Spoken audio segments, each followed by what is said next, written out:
I'm home tonight and doing a little bit of maintenance on the machines, and I thought I'd take a few minutes to talk to you about the EOS Quattro and give you an update. Some of the challenges that I've had and some of the challenges that other owners and pilots have had with the motor, and also talk about why I received a new motor from EOS to replace the original one that I purchased. Within about the last week, I actually had somebody ask on one of the Facebook pages about the motor, and I tried to give them an honest answer. Unfortunately, my comments were continually deleted, which is kind of a bummer. Don't really care about that, but what I do care is that they called me a liar and then banned me from the page. Doesn't matter what the page was, doesn't matter who did it, but I am here to set the record straight for anybody that saw that post, and also to set the record straight for anyone that's considering buying this motor. So let's talk about some of the challenges that I've had with the motor.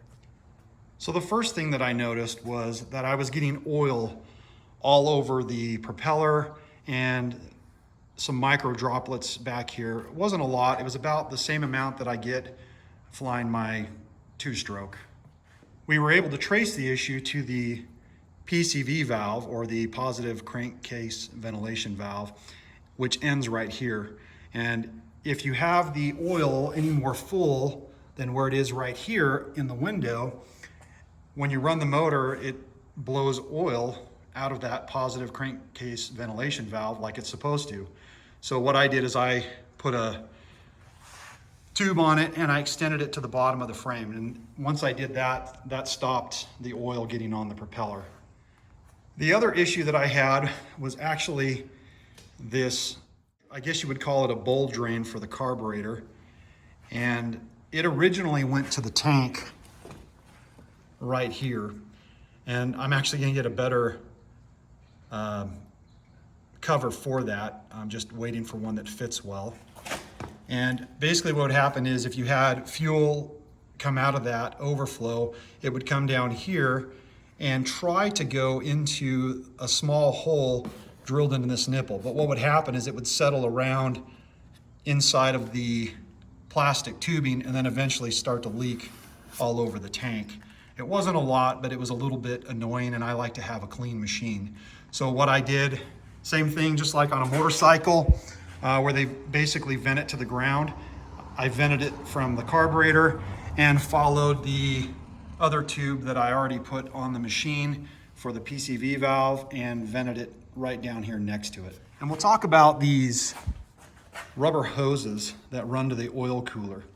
The rubber hoses, they used to be a braided hose, and I had one that had a pinhole leak in it, and what it was doing is it was just very, very slowly dripping down the braided line to here. And after I flew the machine, again, I was getting micro droplets, and I couldn't figure it out because I hadn't had it happen for about 10 hours. But then I noticed that there were some drips down here on the tank, like 1 or 2, as the machine sat overnight and cooled off. And we were able to determine that I had a little pinhole in the braided line.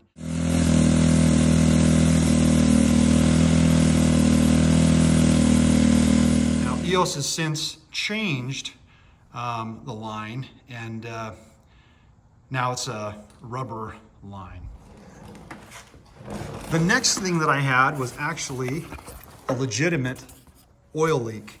So right back here behind the machine is this plate that runs on the back of the motor, and you can see there's a gasket there. And I had a small leak there as well. And what I would see is a little bit of oil on this bolt, and again, some micro droplets on the machine, and then it would drip down on the tank. So there was oil, well, you can see it right here on the bottom of that. There's oil that I wiped off, and there's oil here, and there's a bunch of oil flipped around in here also. You can see it's flipped all over the starter or whatever that is right there, and oil back here. Bummer. Now I took the machine to Boise Paramotors, and we actually swapped out the gasket, and it sealed it for a little while, but it started to leak again. Now I did have one engine out, and the engine out was actually caused by me. If you see this wiring harness back here, you can see it's nice and straight. And what I tried to do was actually move it up out of the way. And it was primarily so I could get my funnel and stuff through here a little bit easier. Since we've reinstalled this new motor, it's not as much of an issue, but just so I could get my funnel here. And I was also trying to make it look just a little bit cleaner. And you can see this really nice shrink wrapped area right here. This is a harness that EOS Motors uses with the generator, and it has a small little resistor on it. I managed to bend this harness just the right way, and on one of my flights about 30 miles from the LZ and about 8,700 feet up by a mountain, I had a motor out.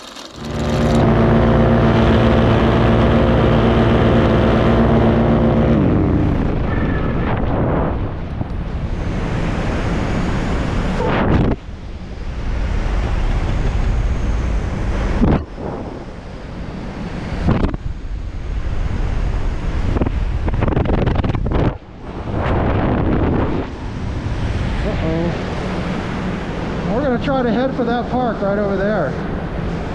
So we'll see what happens, if I can make it. See what my glide's like. Now I landed safely. I had plenty of time to call my father, and I had plenty of time to get a friend on the phone, in addition to calling my father to get a ride, and was able to safely land in a park. And I had about 10 different areas I could land, but I figured I could make the park, so that's where I went. Oh, we figured it out. Huge shout out to Boise Paramotors and EOS Motors, who helped me on the 1st of January, which is a holiday. Happy New Year to everybody. And it's pretty simple. It was spark. I'll show you. This little guy right here came undone, and he attaches to these two blue wires in the wiring harness. Took all of about 5 or 10 minutes to troubleshoot this on the phone. Now we've talked to EOS Motors, and they said that the resistor is not needed. So I'm going to remove it, and that'll be one less source of something to break. On January 31st, I posted a video on YouTube. It was titled something like "My Longest Paramotor Flight on the EOS Quattro." When I landed, after flying for a couple of hours, there was some of that micro oil droplets all over there, all over the belts, and I had it all over the back of the engine here and on the exhaust here. When I put the motor in my garage and it sat for a little while hot, it was dripping oil on the tank, and there were a few drops on there. I'll show you what it looked like.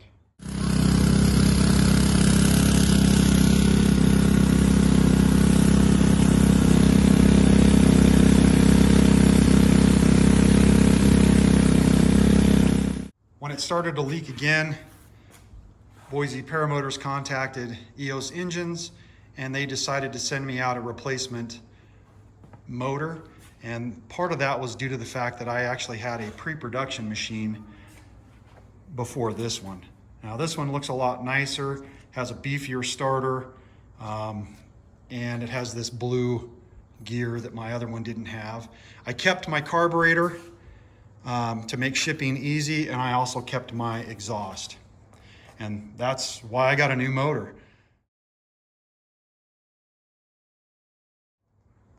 Now I'll talk about some of the challenges that some other people have had with this machine. And I'll start with the exhaust. The exhaust has been modified, and I have the older style, and it's because there was a weak point somewhere in here where they tapered out the metal, and they've since made a change and now have a different exhaust. So EOS Motors is making changes immediately when people report any issues that they are having. The other thing, it didn't happen to me, but a couple of people have had these banjo bolts on the oil cooler come loose. And basically what happens is when the machine's idling, this oil cooler shakes really bad. So one of the modifications that I made that EOS and Boise Paramotors asked me to make was to tie this to the frame. And so what I used is some fuel tubing and some zip ties, and that keeps this from vibrating so much that when it gets to the right frequency, it could potentially loosen those bolts. I've also marked them with the fluorescent marker so that I can easily tell if they've come loose. And you can see I made a mess up there on that one. The other thing that they changed is this bracket that holds the oil cooler. I think this one's made out of titanium, and it actually also helps with the shaking. The other one might have been aluminum. I'm not entirely sure. Don't quote me on that. So the new machine has been great.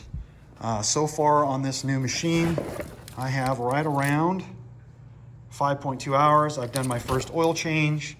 The machine's running flawless. Everything is dry. I have jetted the engine, and I started with the stock 135, and I gradually stepped down and have settled on a 120, which seems to run really well at this altitude.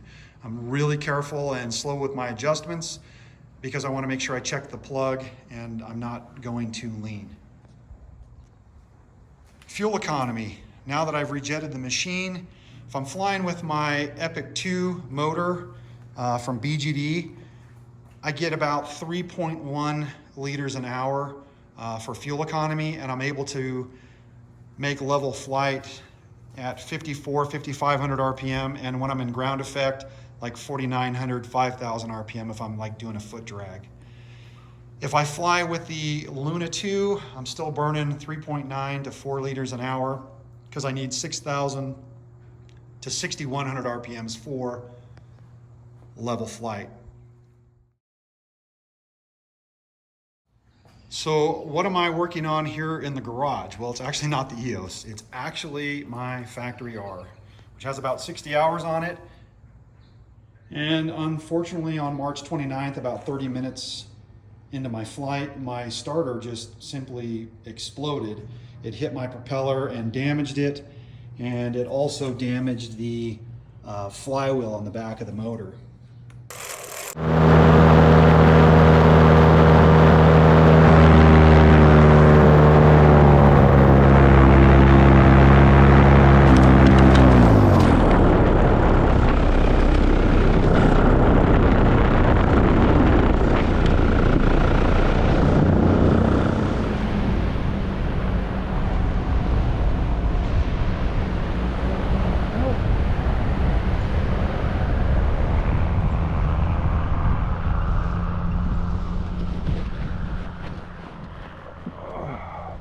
Now I want to give a huge shout out to Sky Sports USA, Boise Paramotors, and Power to Fly for helping me file a warranty claim on that machine so I could get replacement parts from Vitarazi. Now to circumvent the wait, I did order all the parts I needed from Sky Sports and put them on my machine so I can fly it. I just got it fixed tonight. The parts did arrive quickly, but I just haven't had time to work on the machine with everything I've got going on right now with work.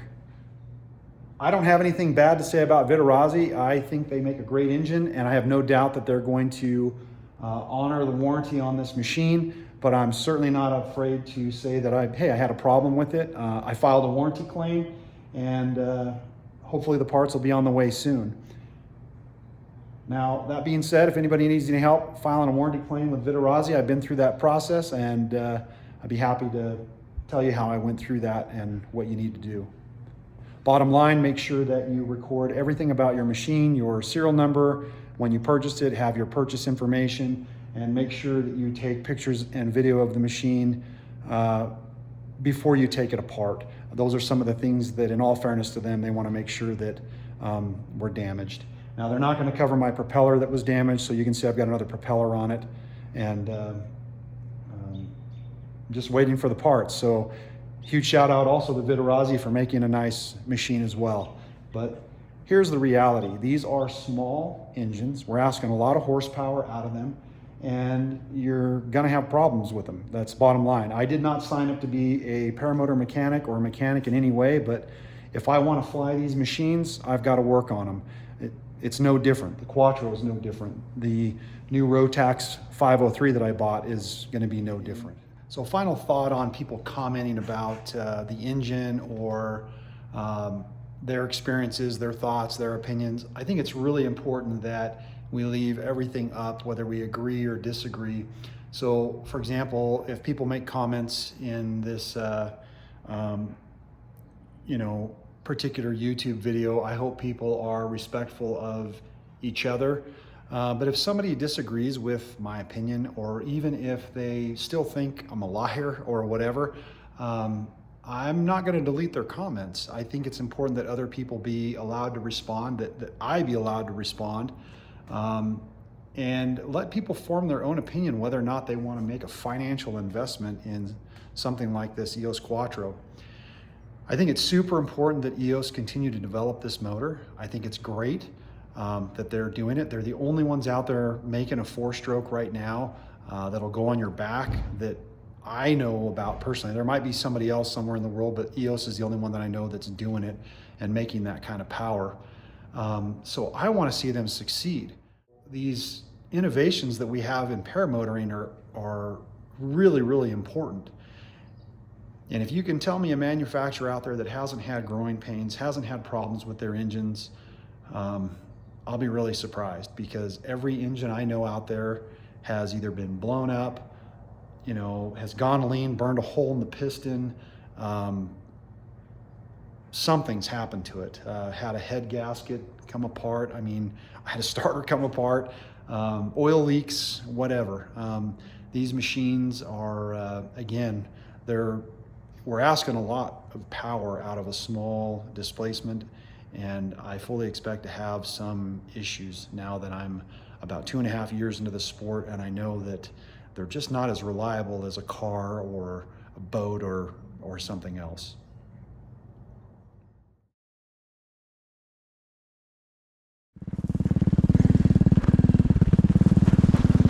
Up, up, up, up, up, up, up, up, up.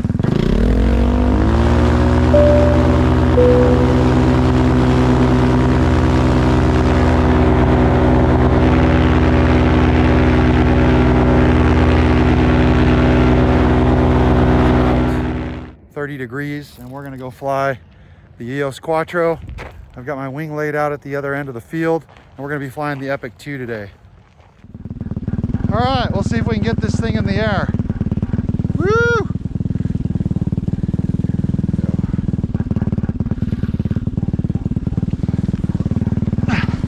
Coming up, coming up, coming up, coming up. Here we go.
Good morning. Swallow the key. In that footprints I will follow. I'm gonna hit your business if it's momentary business. I'm gonna hit your business if it's momentary business. I'm gonna hit your business if it's momentary business. I'm gonna hit your business if it's momentary business. Finished a flight on the EOS Quattro. It's about 25 degrees, pretty cold. Machine's doing awesome. Another great morning flying the EOS Quattro. Had a good time. Flew the Epic 2 this morning, so we can kind of get a better idea of what the fuel economy is like. So I took off with just a little bit less than 4 liters of fuel, and it looks like I got about 1.5 liters left. Wow, that's not bad. Let's see what fuel consumption's like. 48-minute flight. Started with just a little less than 4 liters, and we have, oh wow, actually about 1.5 liters left. Now I did switch to a 120 jet, gradually stepping it down from the 135, and I also flew my Epic 2 rather than the Luna 2. The Epic 2 only needs about 5,500 RPMs for level flight, where the Luna 2 needs about 6,000, 6,100. Oil level's good. Engine looks good. This has been a super fun motor. Very, very pleasing sound. Good power. Torquey. I like it.